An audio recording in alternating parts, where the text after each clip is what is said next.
Ike first here. Okay, interesting, but I agree with it. he's been making a good run with Joker, and his Joker honestly has been really, really gross lately. Oh yeah, for sure. However, one thing that works out very well for this matchup in terms of favor in Ravenking. Olimar normally loves being here at Smashville. They don't like here against Ike because Ike gets to cover everything they want to do onto the platform camping by using Nair and being able to cover a lot. So even though MFA is going to get a lot of big damage on over time early with early combos, it's easy to combo Ike. Ike has the kill power in his favor. Big thing you have to watch out for throughout the set is the timing on side B toss to beat quick draw, because side B ticks do activate, actually hitting the Pikmin does activate quick draw. So you will free fall if Ravenking isn't paying attention. Well, if you get the hit, you don't free fall, right?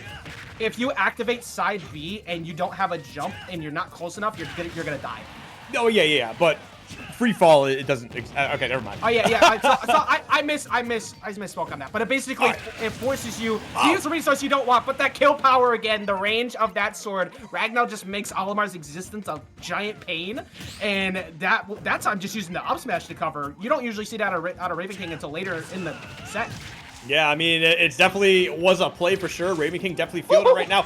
Ooh, you know, getting that hit extension too could have been a death sentence for MFA. The Pikmin almost working against him and almost actually able to close out that stock right there. I'm pretty sure that backer would have done it.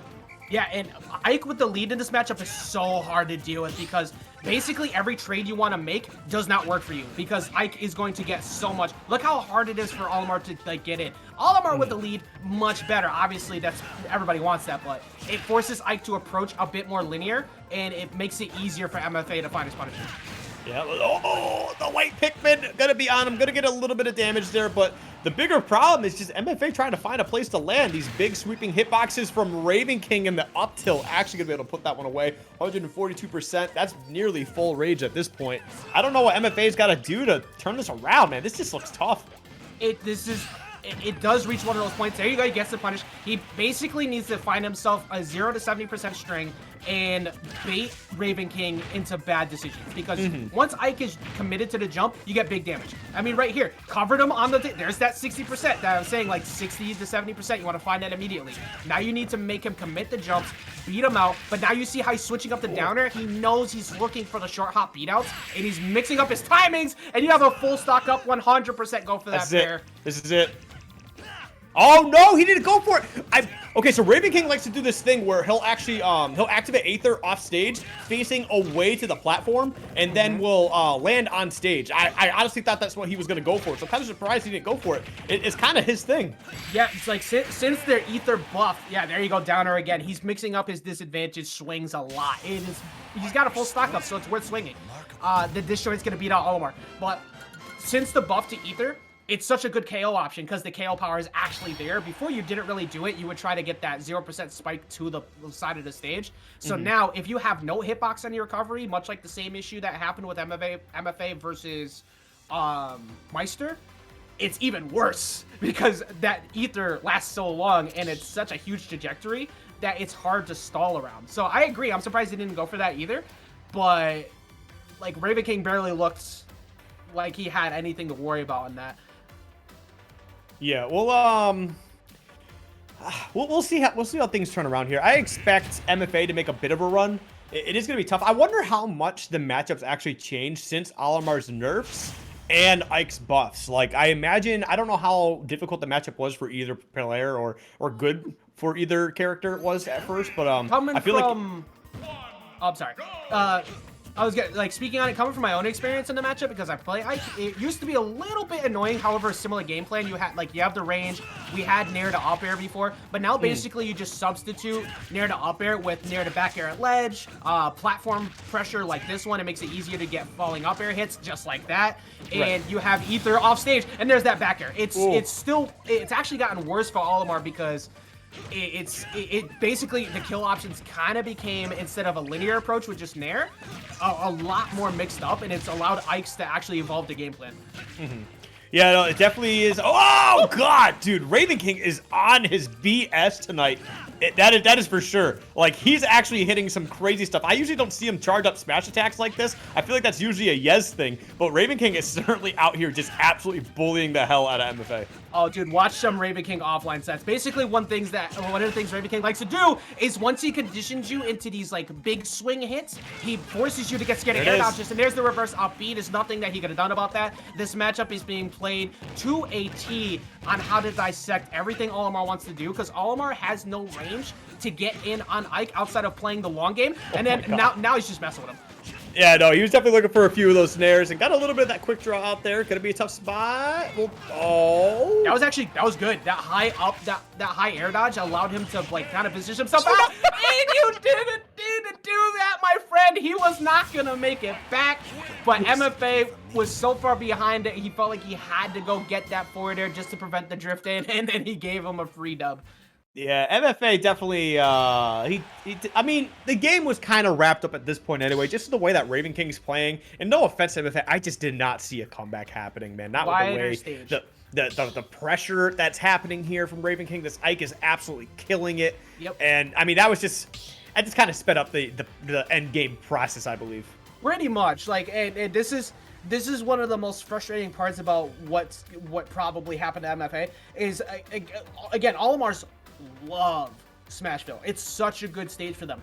But then one of your best stages is pretty much ripped away from you because it's also it's a contender for Ike's best stage as well. So you need a wide stage. You need to be able to play the long game. You have to throw a lot of Pikmin. You have to annoy Ike.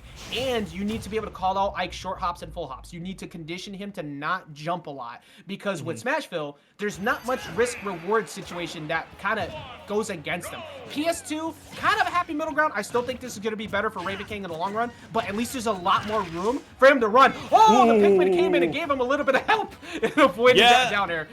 I don't know if it would have killed, but it certainly would have been scary enough to just, like, you know when you deal with a situation where you don't die for something, but it's so scary it just throws off the rest of your game? That's what that situation would have been. I mean, Ravenking is certainly in kill mode, though, and we're only in the first, like, 10% of the game. Like, what is even happening?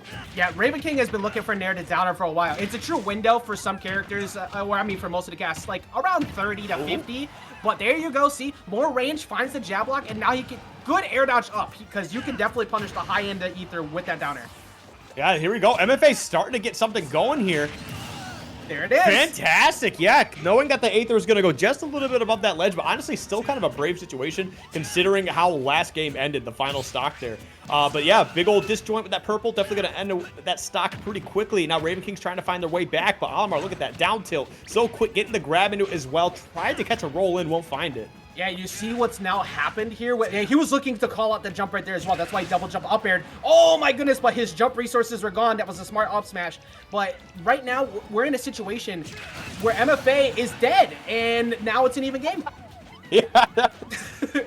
I want to know where you were going to go with that. It doesn't matter ananymore. the like, man dead. You definitely had like a paragraph ready to go, and Ravenking was just like, nah. I was going to try and, like, I was going to, point out MFA's win condition, right? I can't point out a win condition when you get blown up by up smash like that. Dude, I would have been in the same boat, man. I wouldn't have said anything different, but that was just funny to watch that. But oh my goodness! And also knowing that he was gonna buffer that roll in made it look like he was gonna punish that, but he was kind of out of position to punish it. Yo, Ravenking's definitely. You can tell that he's playing a little more laid back here a little bit. He's definitely going for some stuff. Like, there's a couple situations he just sat there and just stared at him, and then MFA just got a big old punish for it. But MFA in control here. Got a stock lead at the moment. Continues to pile on some more damage. Trying to get an aerial. Gets the up air. Call it out the Nair. 2 up airs. A third. Can I get a 4th? Yes, and that's going to actually close out game 4. MFA still alive, but barely breathing. Yeah, and that whole match, this is what I was going to say. That whole match went that way because Ravenking had nowhere safely to land. He had the 2 platforms, which I thought were going to be fine, but instead MFA kept beating him out around center stage and just far enough away to not be pressured by the ledge from those nairs. Whereas Smashville, it covers so much, so it's easy for Ravenking to just hop around kind of freely and not get punished. But because of that wide stage, it actually made it so MFA could find the tech chases, play further away, and that wide stage made a huge difference there. So I'm hard-pressed to see Smashville be left open. I wouldn't be surprised if we end somewhere like small battlefield, so you can have a similar layout, to PS2, but much smaller, so it's going to be harder for MFA to get away. I realized that after at the end of the game, I inadvertently quoted the script. Wait, what? I said he's barely alive, but he's still alive, but he's barely breathing. And that song is now playing in my head like nonstop. I'm actually really upset about that. Oh my goodness. Oh, you know what? You just made me realize, completely off topic from that, but still music. I still have yet to listen to the J. Cole album. So here we go. Damn. Into the next. Yeah, I completely forgot. I did watch Demon Slayer finally though, so that's a dub. So getting into this next one here, shout out to Sen, who's apparently present in class now. Getting here into this next game, running it back to PS2. So Ravenking confident in the fact it's like, you know what? I got a little bit too reckless on my landings, and I didn't respect him enough on my defensive options. So I kept preemptively buffering defensive options. We'll see if this works out for him, because Smashville definitely was taken off the table. Yeah, I'm interested to see what's gonna happen. Oh, okay, well there you go. That's a good opening. I mean, I thought with the going back to PS2, I was like, okay, Ravenking's just trying to prove a point here, and surely that is the case. They're gonna get a huge opening right there. Yeah, right. Oh my goodness, and then he tries to follow him all the way up. And some people fall asleep on that. They forget that you could actually swing. There it is again. That good early up B that time. He didn't wait to try and snap ledge, but that's no, he's got there early out. Nah, he couldn't make that. I didn't know if he still had his jump. I forgot whether he got hit out of it or not. No. But MFA, you can see he started to go out there just to make sure he was going to be dead. And at the last second, he goes, oh, wait, I died for this last time. Let me just get back to stage here. I don't want to mess with that.